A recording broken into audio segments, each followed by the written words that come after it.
Assalamualaikum warahmatullahi wabarakatuh. Salam sejahtera untuk kita semua. Om Swastiastu, Namo Buddhaya, salam kebajikan. Hai sahabat BPSDM. Hai. Pada video kali ini kita akan berdiskusi tentang refleksi dan simulasi kepemimpinan transformasional. Ini merupakan bab keempat dari mata pelatihan kepemimpinan transformasional pada pelatihan kepemimpinan administrator. Setelah sahabat BPSDM mempelajari bab 3 tentang konsep dasar coaching dan mentoring, maka pada video ini kita akan berdiskusi lebih mendalam dengan para pengampu agenda 2 yang kita lihat para bapak-bapak yang ganteng-ganteng di depan kita ini. Sebelumnya saya perkenalkan terlebih dahulu, di tengah kita ada para coach. Ini ada 2 orang, yaitu Coach Mahmudan. Assalamualaikum. Kemudian Coach Ahmad Denny. Assalamualaikum. Dan yang di sebelah kanan saya yang tidak kalah ganteng yaitu Pak Gatot. Assalamualaikum. Kemudian yang paling ujung Pak Edam. Ya. Assalamualaikum. Dan saya sendiri Iman Iskandar, yang kami bertiga nanti akan bertanya, menggali, bertindak selaku coaching.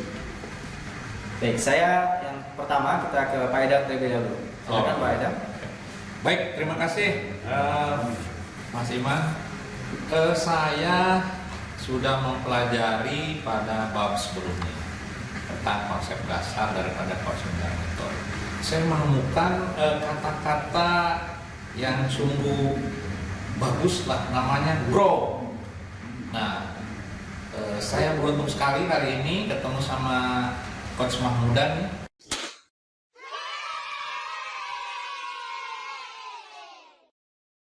Kebetulan penulis bukunya Grow, salah satu penulis bukunya Grow, tentang Grow. Jadi Grow itu seperti apa? Apa maksud Grow, itulah ceritanya. Gimana? Baik, terima kasih Kang Edam. Ini menarik pertanyaan yang disampaikan oleh Kang Edam. Apa yang dimaksud dengan coaching grow atau coaching dengan model grow? Coaching dengan model grow itu merupakan sebuah akronim. Grow itu adalah diawali dengan G, itu goal, R itu reality, kemudian O itu option, dan W itu ada yang menyebut will atau what's next. Nah, goal itu adalah sebuah proses coaching diawali dengan tahapan pertama, yaitu goal atau menentukan tujuan. Selanjutnya mengidentifikasi permasalahan-permasalahan atau reality, kemudian dilanjutkan dengan memilih dari berbagai macam alternatif penyelesaian masalah, itu option, dan terakhir adalah mengambil tindakan atau melaksanakan tindakan, yaitu what's next atau will. Demikian. Jadi singkatan ya, akronim GROW itu ya. Betul. Kalau goal itu sendiri gimana tuh goalnya? Oke, baik. Ini yang dimaksud dengan goal dalam sebuah proses coaching model GROW, itu goal adalah bagaimana kita menetapkan tujuan, atau dengan cara yang sederhana kita bisa menyatakan, jika kita tidak tahu, jika Anda tidak tahu apa yang Anda inginkan, maka Anda tidak akan tahu bagaimana kondisi yang diharapkan. Poinnya adalah bagaimana kita menetapkan tujuan di dalam sebuah organisasi. Nah, kemudian cara-caranya atau cara melaksanakannya, coaching ini adalah sebuah dialog, Kang Edam, sebuah diskusi antara coach dan coachee. Maka coach bisa bertanya kepada coachee dengan pertanyaan-pertanyaan yang mengarahkan pada tahapan goal. Misalnya pertanyaannya begini, apa yang Anda akan perbaiki di organisasi Anda? Iya. Apa indikasi kondisi yang ada saat ini? Sejauh mana peran Anda dalam mewujudkan kondisi tersebut? Nah, pertanyaan-pertanyaan seperti itu harus dikomunikasikan antara coach dengan coachee. Nah, selanjutnya pertanyaan itu bisa dikembangkan dengan berapa lama waktu yang Anda butuhkan untuk mencapai kondisi tersebut. Bagaimana Anda tahu bahwa tujuan yang kita tetapkan sudah berhasil, atau bagaimana mengukur keberhasilan di dalam tujuan tersebut. Nah, prinsipnya goal itu adalah menetapkan tujuan yang ingin dicapai di dalam sebuah organisasi. Demikian. Iya, Pak Mahmudan, Iya Pak Gatot. Tadi yang kedua adalah R ya, Betul. healthy. Nah, kalau gurunya tadi sudah disampaikan, kira-kira R-nya itu menjadi apa ini Pak? Oh, betul. Ya. Menarik sekali nih pertanyaan Pak Gatot ini. Terima kasih. Jadi R itu adalah reality. Bagaimana kita mengidentifikasi masalah-masalah yang dihadapi dalam sebuah organisasi. Masalah ini harus dipetakan, diidentifikasi dengan baik. Apa yang terjadi pada kondisi organisasi saat ini? Maka kita harus tahu dengan persis sehingga kita tahu masalah apa dan bagaimana cara mengatasi masalah tersebut.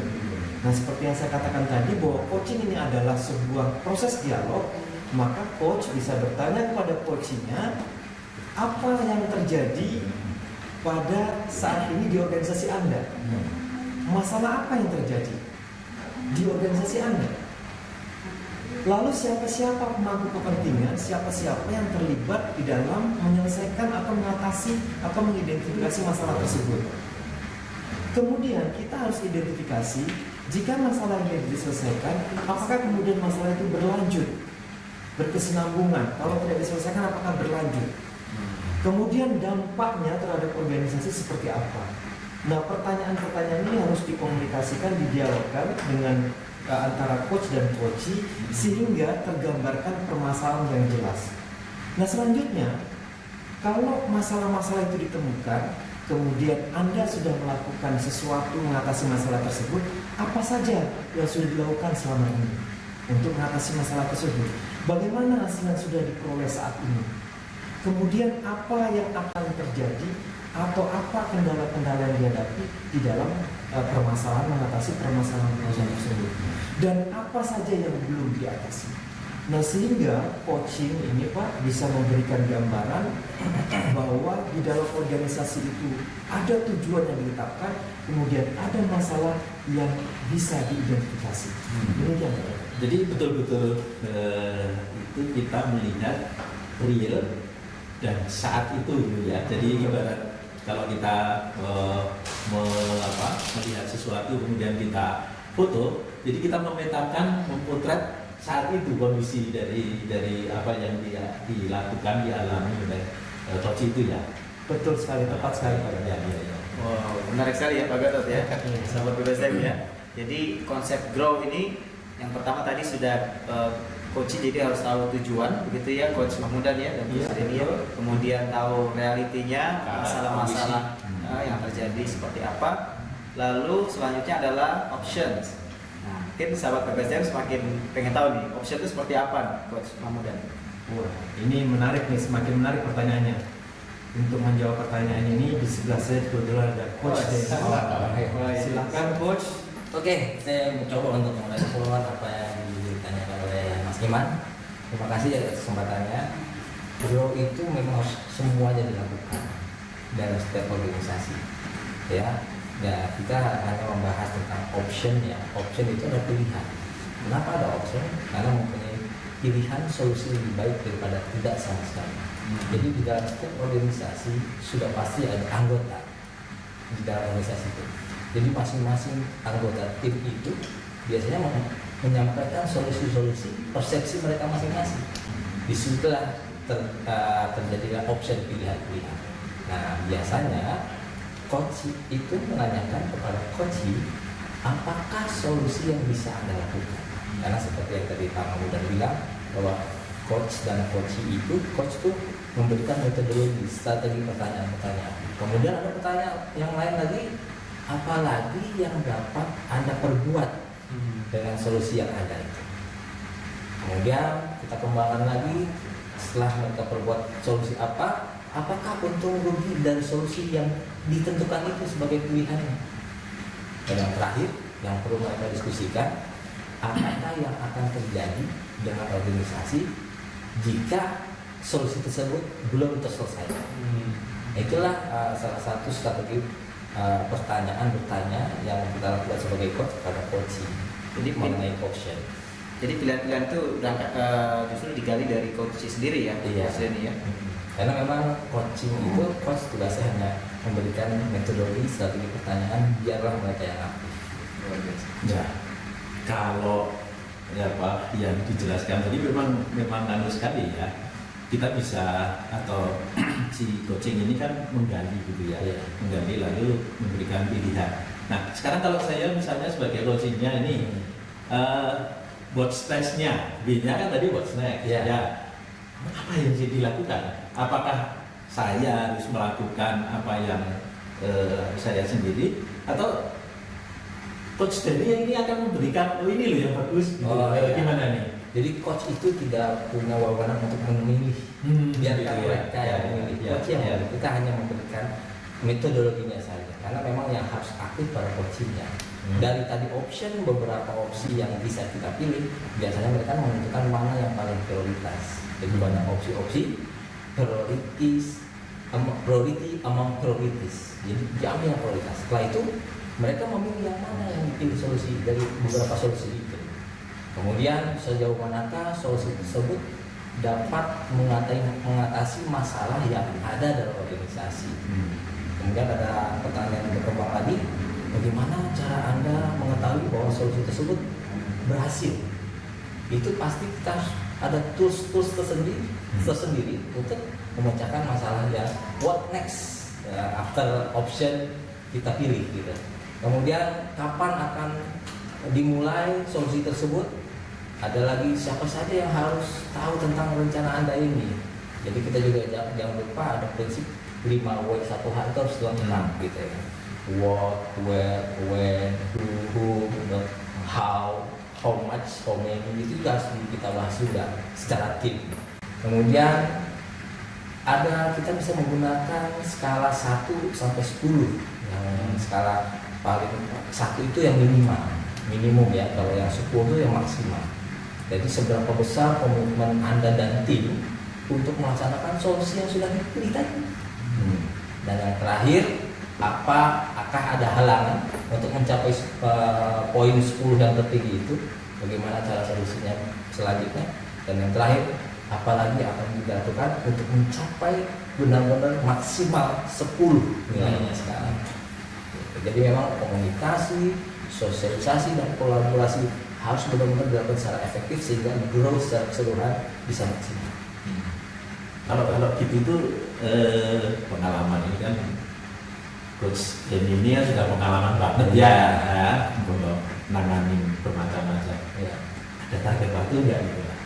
Memang sebaiknya segala sesuatu ya seperti prinsip 5W 1H memang harus ada target waktu ditentukan. Karena kalau tidak ada target, beda persepsi kita dengan orang lain beda. Ada yang bilang seminggu itu terlalu cepat, ada yang seminggu itu ada terlalu lama. Jadi memang sebaiknya ditentukan targetnya. Karena ada juga orang berpikir masih lama waktunya, nanti injury time saja. Ya, SKS. Tapi belum tentu yang SKS atau yang dipikir lama lebih baik atau sebaliknya. Tapi memang itu passion orang, cara kerjanya beda. Nah, pas menetapkan target itu seperti apa? Target waktunya ya kita atas kesepakatan yang bersama. Ya, ada kadang-kadang kita ditentukan ada target pimpinan, ada target kelompok, dan mungkin target tahunan, bulanan, ada triwulan atau semesteran. Yang penting tim yang menentukan target. Baik, luar biasa.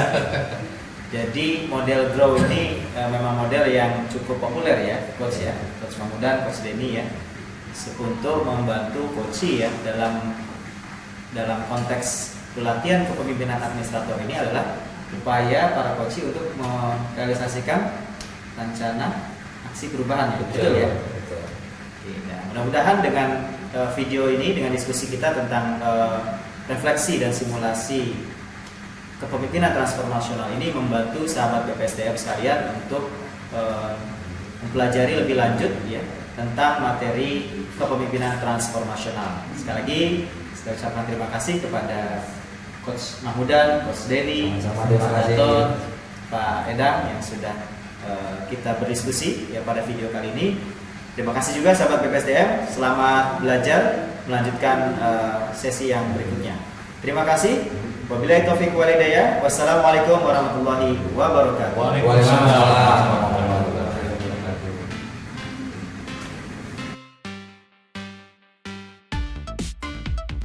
Halo, kita ketemu lagi dengan kami pengampu Agenda 2 PKA. Perkenalkan diri, nama saya Gatot Setio Tamtomo. Saya Edang M. Kendana. Saya Mahmudan Sadik. Saya Ahmad Deni. Saya Iman Iskandar. Semangat belajar untuk bersama.